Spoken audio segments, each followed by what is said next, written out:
When I first came across Kleeneze, I mean, my background was I used to work in the shipyard, similar to Gavin Scott. I mean, Gavin was a fitter at Swan Hunters. I used to be a blacksmith down at Austin and Pickersgills in Sunderland.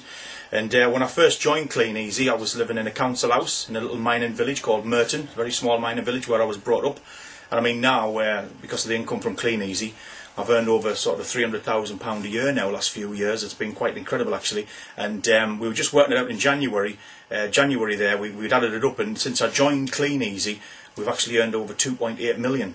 So this year we'll top 3, and if you like, we'll be working on our 4th million, all down to this amazing business, Kleeneze. And it's took me from literally from the council house where I was when I first joined the company to the place I'm in today, which I've got a 7-bedroom farmhouse in 14 acres.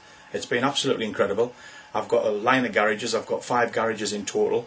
I've been able to buy most of the cars of my dreams over the last few years. Been able to buy my mother a house for Mother's Day. Been able to buy her a car for her 60th birthday. You know, it's been absolutely incredible. It's given us a fantastic lifestyle. I mean, we stood in my office right now. It's a bit of a tip like, but I'm sure Gavin will probably pan around the walls. I'm not allowing him to go down to the floor because there's all kinds lying all over the floor. Like, but if you can see some of these pictures here, I mean, these are just some of the different pictures of stuff I'd achieved across the years. Like, I mean, I was just excited to see them. You know, we've donated money to a local school for them to buy a roundabout for disabled people. I've donated money to a young lad with his motor car racing. I've donated money to a local karate club thing here for them to buy all their new suits. And then some of these things are just the pictures of that I've been able to buy, you know, myself. Lamborghini there. I bought my best friend from school, the lad I went to school with.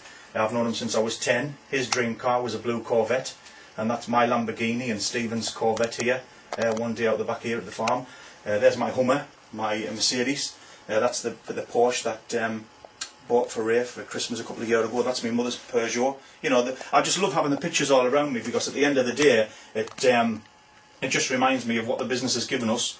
And if you look up on the beams here, Gavin, if you see up on the beams, there's just hundreds and hundreds and hundreds of thank you cards from people all across the team, across the years. You know, absolutely incredible amount of thank you cards. They're on the backs of the beams, and then on this door here, on this particular door, just leading through to my office, there's just hundreds and hundreds of cards, just literally piled in, 5, 6, 7, 10, you know, 10 deep. They're not fanned out. They're absolutely chock-a-block to the point where I couldn't wedge any more in, and I started to put them up on the beams. But I really think it's important to get your goals and stuff around you, to have your dream boards and stuff like that, all the certificates and stuff that we've achieved with Kleeneze, all the little toy cars. If you look over here, Gav, all the little toy cars are some of the cars I wanted across the years. I mean, I had the models first. You know, I've always had the toy cars, and then eventually the real ones. That's the Bentley I want. There, I've just had that new model there. Well, it's not new, but that's, if you like, the latest one. That's the Bentley I want in the very colour that I would like. And you know, all the way back to my original goal boards, if I can show you that. This was my original goal board, which was the stuff stuck on my fridge door when I was living in my council house. You know, back then I was on sort of 14 grand a year, and I just wanted things like a computer. I wanted a computer. I wanted a desk and chair like that one day, and you know, an office to put it in. And I mean, now I've got the desk and chair. There's that actual desk and chair from my poster from years ago. And this piece of paper must be 15-year-old. You know, there's a gold Rolex watch that I wanted, you know, way back then, which was ridiculous. You know, no one would pay, you know, that the watch was like about £12,000, and yet I have the watch now. You know what I mean? But even things like this little tiny lamp. There's a little lamp for a desk. You know, I couldn't even afford that at the time. It was about 30 quid for one of these little lamps. I mean, now I've got the lamps, I've got the desks, I've got the filing cabinets to match. But I think it's really important as well to keep updating your goal boards. There's a more recent one. Well, not saying recent, it's still a few years old. But, you know, there's things on there like the Lamborghini, the Rolls Royce, just stuff. I always put quotes and things on, you know what I mean? I thought it was a fantastic one that just came in the mail one day attached to something. Good things come to those who don't wait. I thought that was a good one. There's another one on there. Some people just don't get the big picture. They don't really see it. There's another one. Time is money. Spend it wisely. Again, I still didn't have the Rolex at this point when I had that goal board there. And again, there was a dream to have one day a line of garages where I could have all the different cars of my choice, if you like, in a situation like that. So yeah, it's important to have your goal boards. I think it's important to have these things around you. It's important to get the little toy cars of the stuff that you want. And it's not the tidiest office in the world, but it's just busy, busy, busy. And I just think if everyone just does the same sort of thing, listen to their CDs, read their books, get the pictures of the stuff that they want around them all the time, and then also get the pictures of the stuff that they've achieved. Remind themselves what they've got from this business.